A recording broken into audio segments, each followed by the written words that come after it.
우리가 오늘 읽은 본문의 말씀 중심으로 죄인을 부르러 왔노라 라는 제목으로 말씀의 은혜를 함께 나누기를 원합니다. 우리가 지난주에 예수님이 이제 병을 고치는 능력이 있다는 소문이 났죠. 그래서 그 소문을 들은 한 중풍병자가 자기 이웃 사람들의 도움을 받아서 예수님 앞에 나옵니다.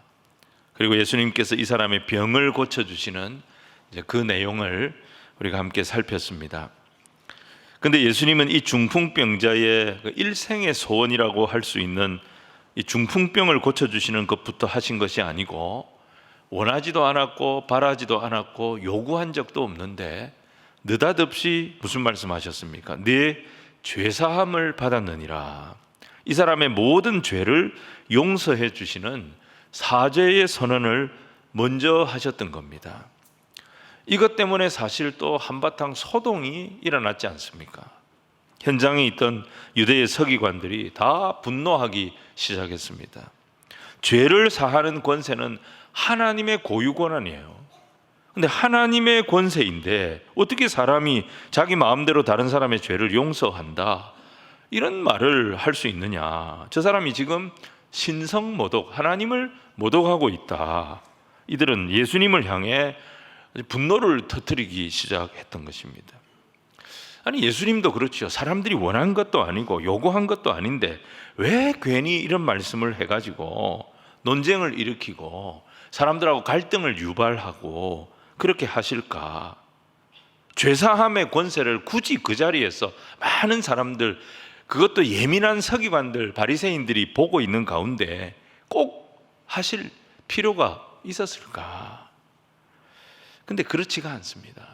우리 예수님에게는 예수님이 이 세상에 오신 목적과 관련이 있는 말씀이었어요. 우리 예수님이 이 세상에 오신 목적은 바로 인간이 할 수 없는 것, 인간으로서는 어려운 정도가 아니라 인간으로서는 불가능한 죄 용서, 죄 사함, 죄로부터의 구원, 죄의 권세로부터의 해방, 이것을 위하여 우리 예수님께서 이 땅에 오신 것입니다. 예수님은 우리를 죄와 사망의 권세에서 의의 세계로, 영원한 생명의 세계로 우리를 옮겨주시기 위하여 이 땅에 오신 하나님의 아들이셨던 것입니다. 그 죄로부터의 구원, 예수님이 그렇게 중요하게 보셨던 죄로부터의 구원이 어떤 것인지를 보여주는 또 하나의 상징적인 그림이 바로 오늘 우리가 보게 되는 마태라고 하는 사람을 예수님의 제자로 삼으시는 이 사건이에요. 왜 이 사건이 중요하냐? 다른 사람은 몰라도 마태는 절대 제자가 될 수 없는 사람이었습니다. 유대인들이 용납할 수 있는 사람이 아니에요.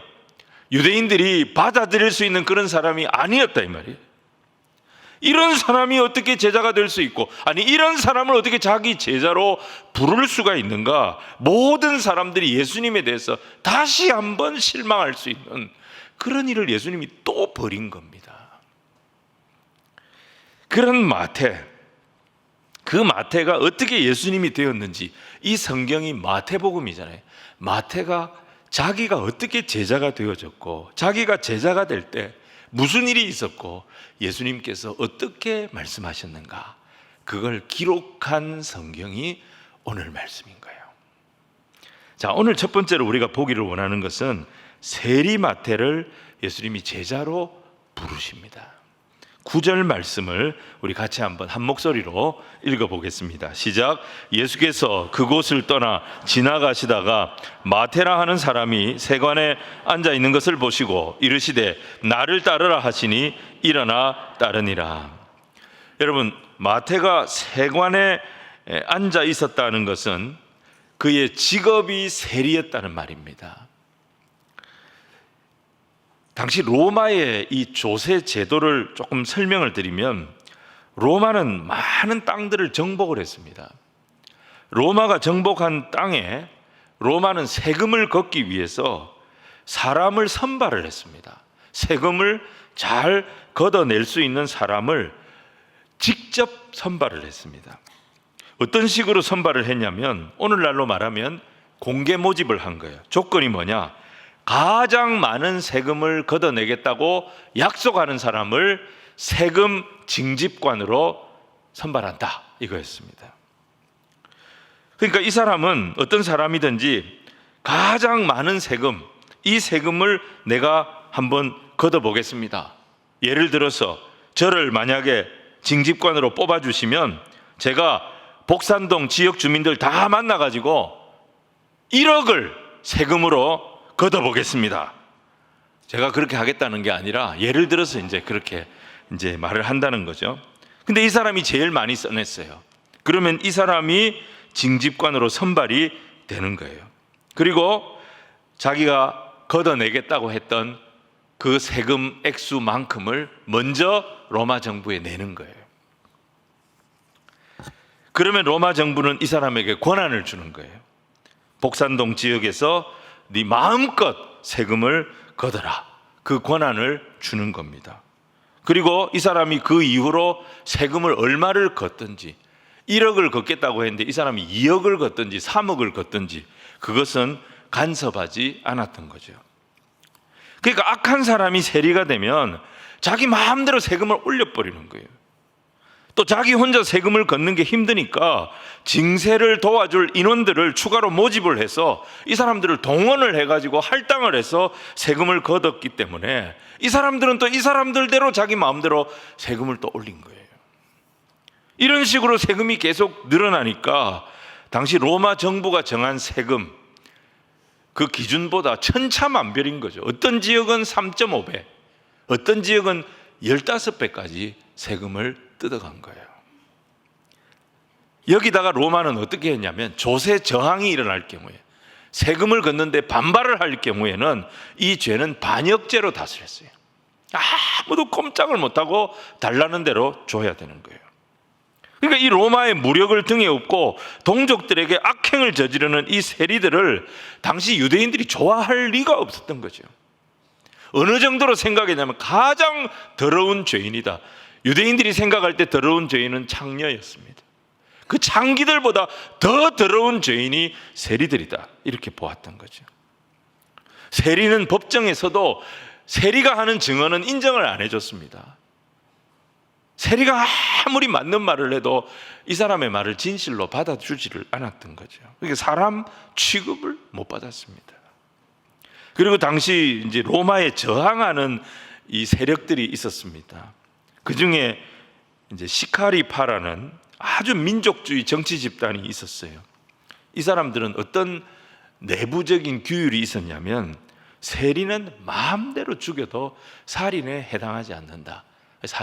세리는 마음껏 죽일 수 있도록 그렇게 권한을 줬던 거예요. 그러니까 이 세리들은 밤에 함부로 밤길을 못 다녀요. 자기 동족들에게 당하는 거예요. 그런데 예수님이 이 죄인의 대명사, 유대인들이 그렇게 싫어하는, 모든 유대인들이 이렇게 혐오하는 이 세리를 불러가지고 자기 제자를 삼으신 거예요. 이게 또 많은 사람들에게 이게 말이 되냐, 난리가 난 거예요. 마태의 이 원래 이름이 뭐냐면 마가복음과 누가복음을 보면 레위라고 되어 있습니다. 여러분, 레위 지파가 있잖아요. 이 레위 지파는 이스라엘 12지파 중에 레위 지파는 율법과 예배를 담당한 지파였습니다. 이 레위 지파의 혈통이었기 때문에 레위라는 이름이 붙었는지, 아니면 그 아버지가, 우리 레위 지파는 아니지만 구약의 율법과 계명을 우리는 목숨처럼 지켜야 된다, 내 아들은 그런 아들이 됐으면 좋겠다, 그래서 이 이름을 지어줬는지는 몰라도, 여러분, 마태복음이 마태가 기록한 거잖아요. 이 마태복음은 가장 구약을 많이 인용한 복음서입니다. 그리고 예수 그리스도 안에서 구약의 예언들이, 이 선지자의 예언들이 어떻게 성취가 되어졌는지 아주 조목조목 찾아서 하나하나 제시하고 있는 가장 구약적인 복음서가 마태복음이에요.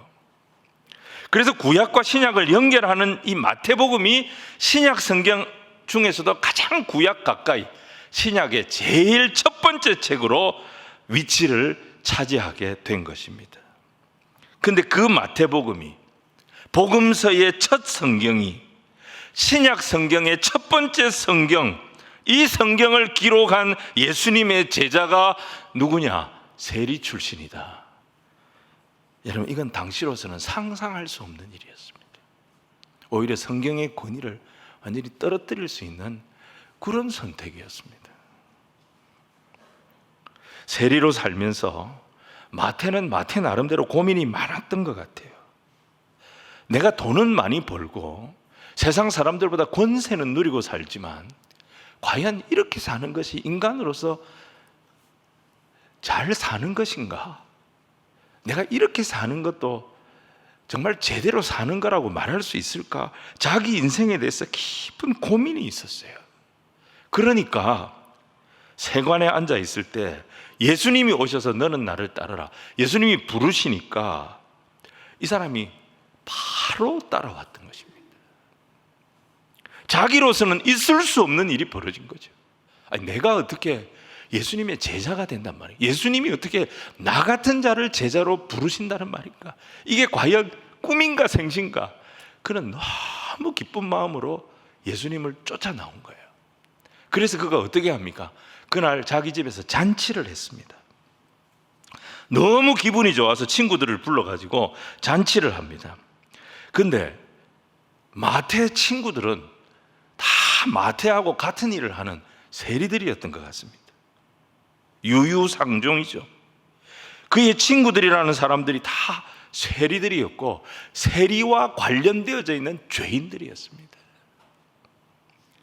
예수님은 지금 이런 사람들이 모여서 잔치하는 자리에 제자들을 데리고 가가지고 같이 먹고 마시고 같이 있는 거예요. 바리새인들이 이런 예수님의 행동을 보고 또 기겁을 합니다. 예수님은 계속 지금 바리새인들을 자극하는 행동만 하고 계신 거예요. 자, 10절과 11절 말씀을 우리 같이 한번 읽겠습니다. 시작. 예수께서 마태의 집에 앉아 음식을 잡수실 때에 많은 세리와 죄인들이 와서 예수와 그의 제자들과 함께 앉았더니 바리새인들이 보고 그의 제자들에게 이르되 어찌하여 너희 선생은 세리와 죄인들과 함께 잡수시느냐? 바리새인들은 당시에 율법에 정통한 사람들이었습니다. 율법은 최소한 모세 오경은 머릿속에 다 외우고 있는 사람들이었어요. 율법을 가장 많이 알고 있고 또 율법을 제일 잘 지키는 사람들이었어요. 그래서 자기들은 누구보다도 의롭고 우리가 가장 하나님과 가깝다, 이렇게 스스로 자부하는 사람들이었어요. 그래서 이 사람들은 죄인들을 너무너무 경멸했습니다. 사실 이들은 예수님하고 좀 가까이 어울리고 싶어 했습니다. 예수님께는 놀라운 능력이 있어요. 예수님의 설교를 들어보면 이 설교가 아주 내용이 괜찮아요. 수준이 있어요. 그러니까 예수님을 좀 가까이서 자기들과 교제하는 그런 분으로 삼고 싶었던 거예요. 예수님이 죄인들을 좀 멀리하고 이 사람들하고 좀 가까이 하셨다면 유대의 지도층과 관계가 좋아지고 예수님이 하려고 하는 모든 일을 쉽게 얼마든지 풀어갈 수 있는 인맥이 만들어지는 거예요. 그런데 예수님은 자기를 스스로 의롭다라고 여기는 바리새인들이나 유대의 지도층들과 친구가 되기보다는 모두가 경멸하고 싫어하고 미워하고 가까이 하지 않으려고 하는 이 죄인들의 친구가 되기를 기뻐하시는 거예요. 그래서 바리새인들은 더 화가 났던 거예요. 그래서 예수님의 제자들에게 소리를 지른 거죠. 너희 선생이라는 자는 어떻게 저렇게도 잘 어울리냐? 세리와 죄인과 어떻게 저렇게 잘 어울려? 너희 선생이라는 분은. 여러분, 그 자리에 제자들도 있지만 예수님도 바로 옆에 있어요. 예수님 제자들한테 이런 식으로 비아냥거린 거는 누구 들으라고 한 얘기예요? 예수님 들으라고 한 얘기예요. 이들의 비웃는 소리를 예수님 다 들으시고 다시 말씀하십니다. 내가 이 세상에 왜 왔는지, 예수님께서 이 세상에 오신 목적을 우리 예수님 다시 설명하십니다. 자, 오늘 두 번째는 하나님의 아들이 이 세상에 오신 목적이에요. 자, 12절과 13절 말씀을 우리 같이 한번 읽겠습니다. 시작. 예수께서 들으시고 이르시되 건강한 자에게는 의사가 쓸데없고 병든 자에게라야 쓸데있느니라. 너희는 가서 내가 긍휼을 원하고 제사를 원하지 아니하노라 하신 뜻이 무엇인지 배우라. 나는 의인을 부르러 온 것이 아니요 죄인을 부르러 왔노라 하시니라. 예수님이 환자를 예로 드십니다. 환자를 예로 드셔서 자신이 이 세상에 오신 목적을 설명하십니다. 건강한 자에게는 의사가 필요 없지, 병든 자에게라야 의사가 필요하잖아. 병든 자가 어떤 자입니까? 환자가 어떤 자예요? 자기에게 병이 있다는 것을 인정하는 사람이에요. 그리고 의사를 찾아와서 의사의 도움을 구하고 치료를 받으려고 하는 사람, 그 사람이 환자예요. 환자의 이름을 불렀는데, 아니 내 이름 왜 불러요? 내가 왜 환자예요? 내가 얼마나 건강한데? 내가 아픈 사람처럼 보여요? 사람을 뭘로 보고 말이야? 이런 사람은 아무리 명이라도 도와줄 수가 없는 거죠. 마찬가지입니다. 죄인을 부르실 때, 예 주님, 제가 죄인입니다. 저는 주님의 치료가 필요합니다. 남들이 보기에는 아무 문제 없이 사는 것 같지만 제 안에 깊은 고민이 있습니다. 내가 어디로 와서 어디로 가는지 아무것도 모르는 너무너무 영적으로 무지한 인생입니다. 제 인생을 제가 열어가는 것 같지만 사실 한 치 앞도 장담할 수 없는 그런 연약한 인생입니다. 내 안에는 상처가 있습니다. 내 안에는 분노가 있습니다. 내 안에는 남들에게 말할 수 없는 더러운 죄가 있습니다. 근데 이걸 내가 해결을 못합니다. 그래서 이 시간 주님이 필요합니다. 주님의 치료가 필요합니다. 주님, 제 영혼을, 제 인생을 주님 좀 고쳐주십시오. 주님이 부르실 때 이렇게 응답하기만 하면, 예 주님 제가 여기 있습니다, 이렇게 응답하기만 하면 주님은 얼마든지 그의 인생을 치료하고 도우실 수 있는 우리의 영혼의 의사가 되신다는 것입니다. 자, 요한계시록 3장 20절 말씀 우리 같이 한번 읽겠습니다. 시작. 볼지어다 내가 문 밖에 서서 두드리노니 누구든지 내 음성을 듣고 문을 열면 내가 그에게로 들어가 그와 더불어 먹고 그는 나와 더불어 먹으리라. 여기서 예수님께서 문 밖에서 문을 두드리시죠. 그리고 우리의 이름을 부르시죠. 우리가 들리도록. 그리고 우리가 문을 열면 그분은 우리에게로 들어와서 우리와 함께 해주시죠. 주님이 문을 두드리고 주님이 나를 부르시는 소리를 듣는 그 사람이 해야 할 일은 뭐가 있겠습니까? 다 주님이 하시는데 내가 해야 할 일이 뭐가 있냐 이거예요. 오늘 이 말씀해 보면 딱 하나입니다. 문을 열면, 문을 열면, 꼭꼭 닫아두었던 내 마음의 문을 열고 주님을 받아들이면 되는 거예요. 주님을 영접하면 되는 거예요. 오늘 말씀 보니까 나머지는 우리 예수님이 다 하시는 거예요.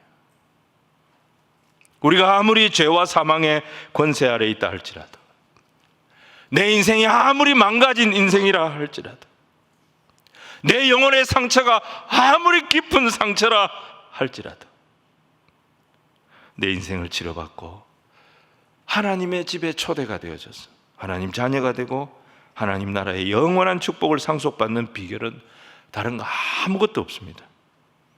누가 스스로 자기 힘으로 자기 인생을, 자기 생명을 책임질 수가 있겠습니까? 우리 안에 있는 죄는 구정물과 같아요.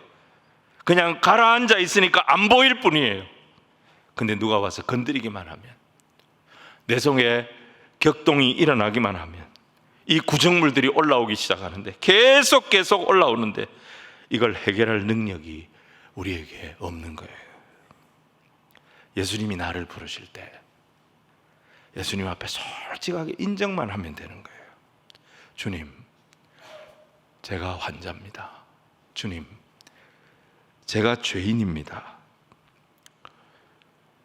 죄로 물든 내 영혼을 주님 좀 치료해 주십시오. 이 시간 제게 주님이 필요합니다.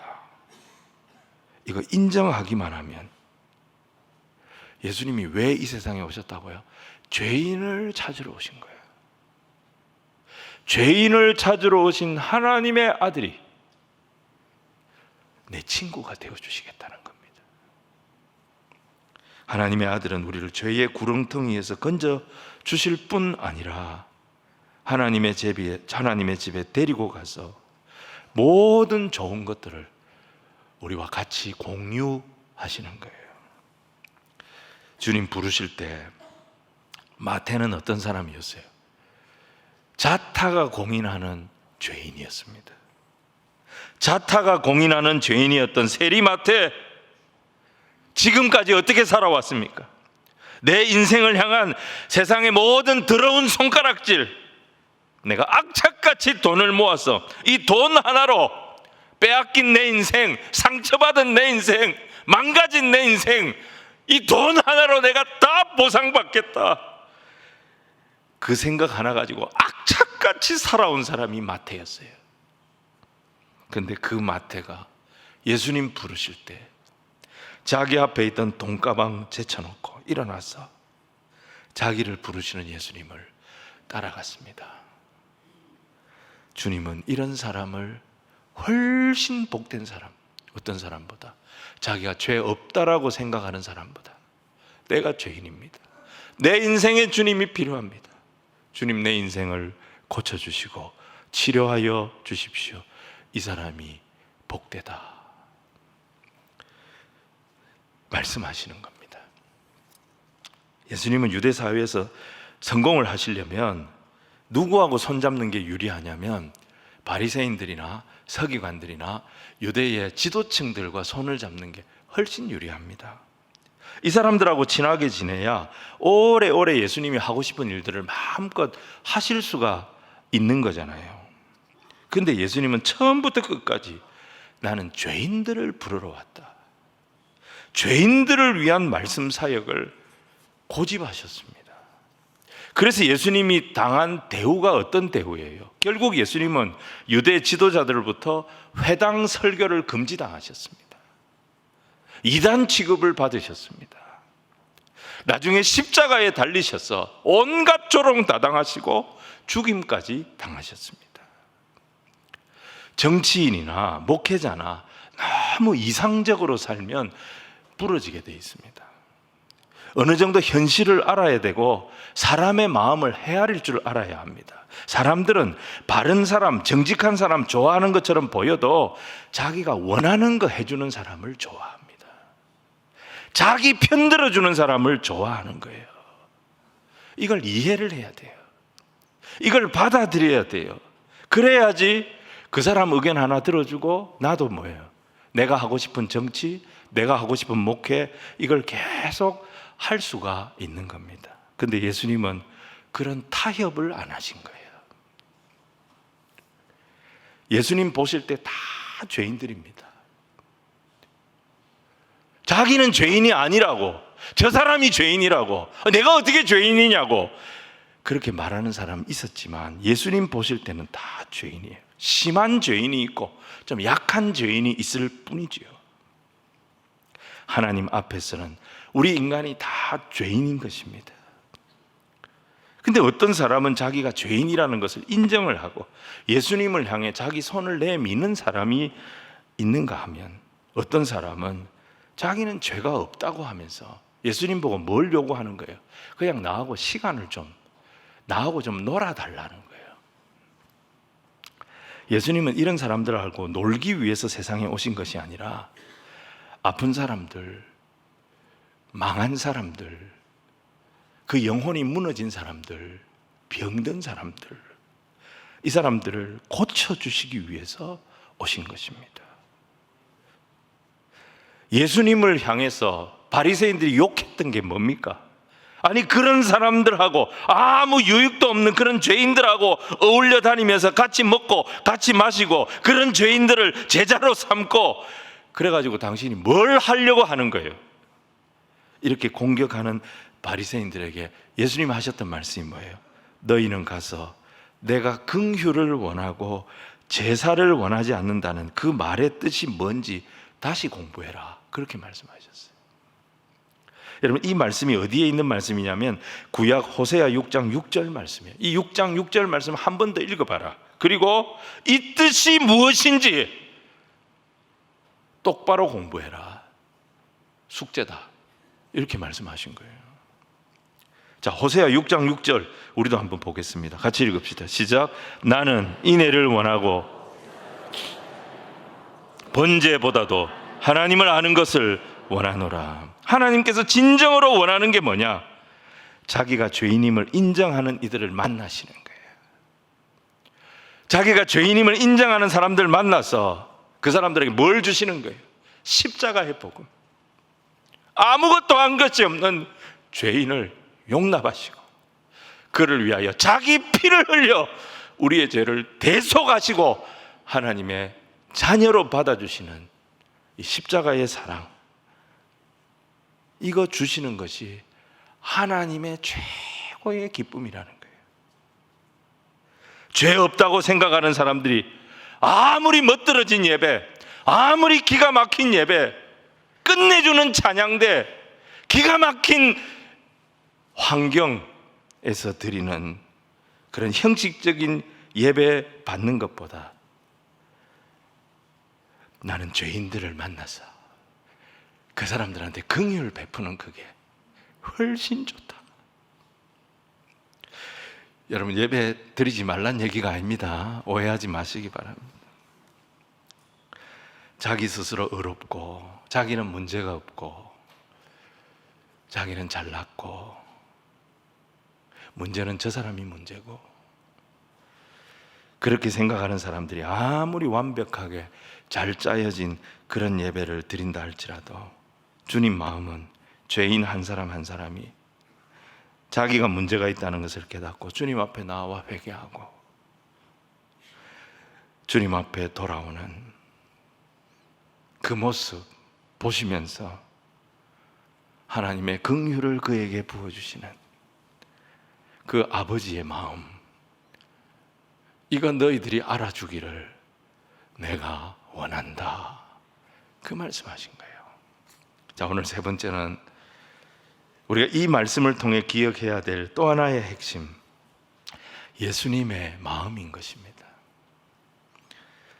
예수님은 제자가 될 자격이 전혀 없어 보였던 이런 죄인들 불러가지고 제자를 삼으십니다.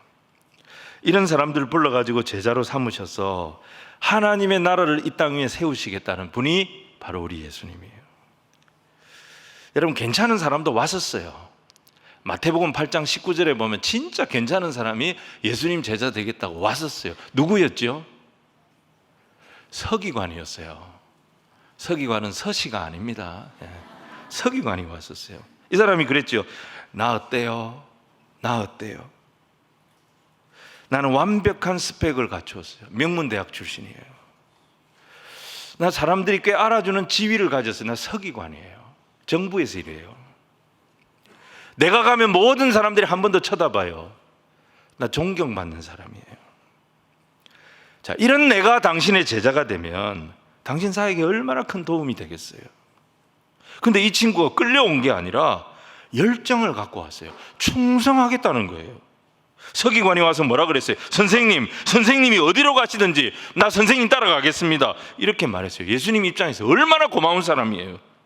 근데 예수님 이 사람한테 뭐라고 하셨어요? 여우도 굴이 있고 공중의 새도 거처가 있지만 인자는 머리 둘 곳이 없다. 이 말 하시면서 이 사람 돌려보냈습니다. 근데 아무 자격도 없고 모든 사람들이 손가락질합니다. 그런 마태가 예수님 제자 될 때 사람들이 다 충격받았을 거예요. 어떻게 세리가 제자가 될 수 있나? 근데 그 마태를 부르실 때는 예수님 어떻게 하셨어요? 두 말 안 하시고 세관 지나가시다가 마태하고 눈이 마주쳤어요. 마태야, 너 내 제자가 될 수 없겠니? 네가 나를 따라주면 좋겠다. 예수님이 그렇게 부르셨던 거예요. 여러분, 예수님 마음이 어떤 마음일까요? 우리가 마태복음의 그 1단계 갈릴리 사역을 딱 정리하는 본문이 9장입니다.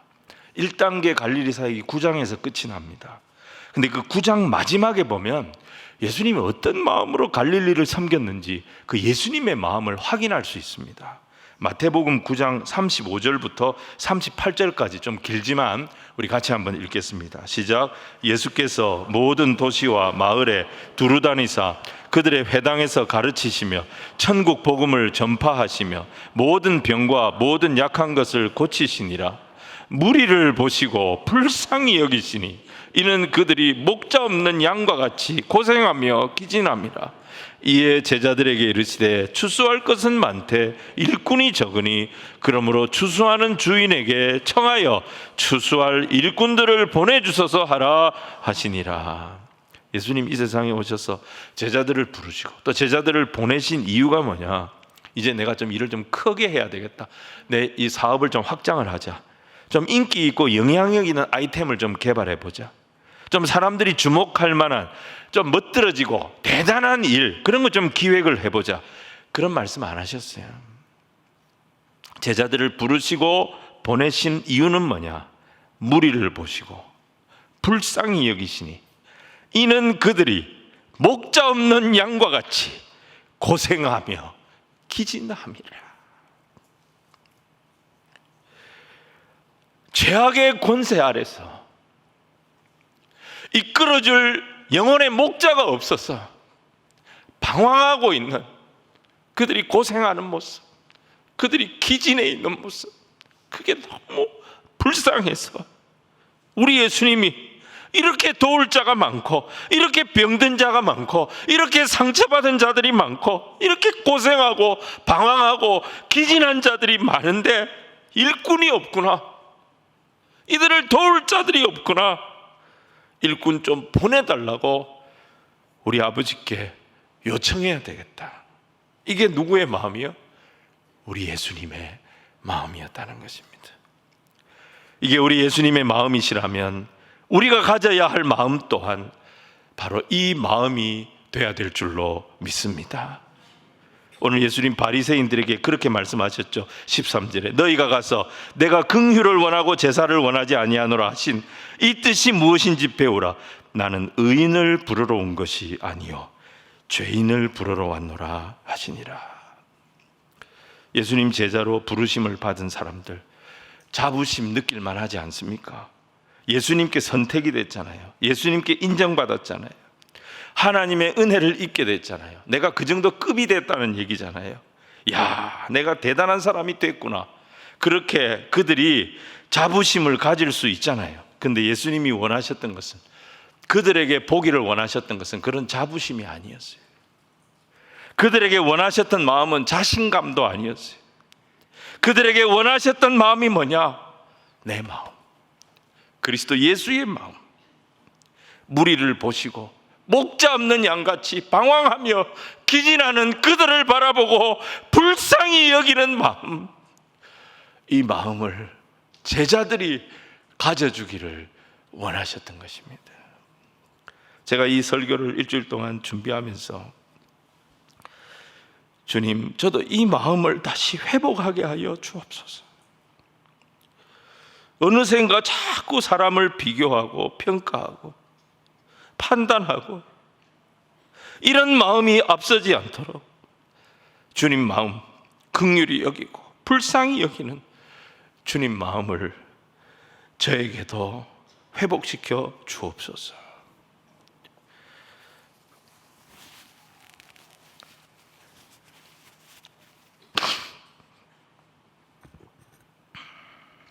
우리가 예수님의 부르심을 제대로 이해하려면 그분의 마음을 붙잡아야 합니다. 복음서에 나오는 모든 기적, 치유, 은혜와 능력은요, 바로 이 주님의 마음에서 나와요. 불쌍히 여기시니라.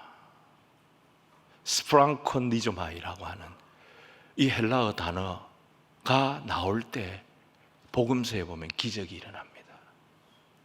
역사가 일어납니다. 치유가 일어납니다. 변화가 일어납니다. 능력은 어디서 일어나느냐? 주님이 우리를 긍휼히 여기기 시작하고, 주님 우리 한 사람 한 사람을 불쌍히 여기기 시작할 때 거기에서부터 성령의 역사가 일어난다는 사실을 믿으시기를 바랍니다. 그렇기 때문에 우리도 우리 주님이 바라보는 그곳을 같이 바라봐야 합니다.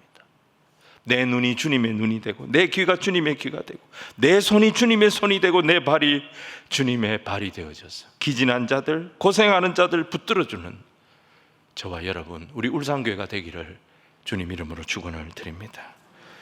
여러분, 오늘 예배 드리러 오셨죠? 우리가 잘나서, 우리가 결단해서 여기에 온 것이 아닙니다. 목자 없는 양같이 고생하며 기진하는 우리가 불쌍해서 하나님이 저와 여러분을 이곳에 불러주신 것입니다. 주님이 우리를 불쌍히 여겨주신 것이 감사의 제목입니다. 그리고 우리도 그 마음으로 이 주님을 알지 못하는 이들을 긍휼히 여기는 마음을 가져야 될 줄로 믿습니다. 그 긍휼의 마음을 가지고 세상을 향해, 우리의 삶의 자리를 향해 달려나가는 저와 여러분이 됩시다. 그 긍휼을 통해 죄인을 부르러 이 땅에 오신 예수님의 마음, 그 부르심의 비밀, 하나님의 은혜와 하나님의 역사, 그 사랑의 열매들 가득가득 맺어내는 그런 일상의 삶이 열리게 되기를, 저와 여러분의 삶에 열리게 되기를 우리 주님의 이름으로 축원을 드립니다.